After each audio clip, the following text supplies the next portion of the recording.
চিরদিনই তুমি আমার ধারাবাহিকে আমরা দেখেছিলাম আর্য অপর্ণা একটা গ্রামের উপস্থিত হয়েছে, নদীর স্রোতে ভেসে গেছে, ওদের জ্ঞান নেই। গ্রামবাসীরা ভেবেছিল ওদের শত্রু, মেরে ফেলতে চেয়েছিল, কিন্তু গ্রামের মোড়ল মারতে দেয়নি, ওদেরকে কবিরাজ ডেকিয়ে শুশ্রূষা করে তুলেছে, ওরা বেঁচে গেছে।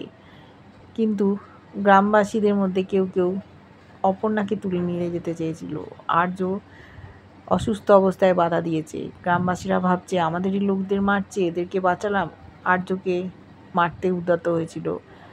সেই সময় ডাকাত দল এসছে, তারা গ্রামটা ছেড়ে দিতে বলেছে, বাচ্চাকে ওদের একটা নিয়েছিল, ওরা যদি চলে না যায় তাহলে বাচ্চাটাকে শেষ করবে। আর্য সেই বাচ্চাটাকে উদ্ধার করেছে। তখন ওরা বুঝতে পেরেছে এরা ওদের শত্রু না, ওদেরকে আপন করে নিয়েছে, ডাকাতগুলোকে পুলিশে দিয়ে দিয়েছে।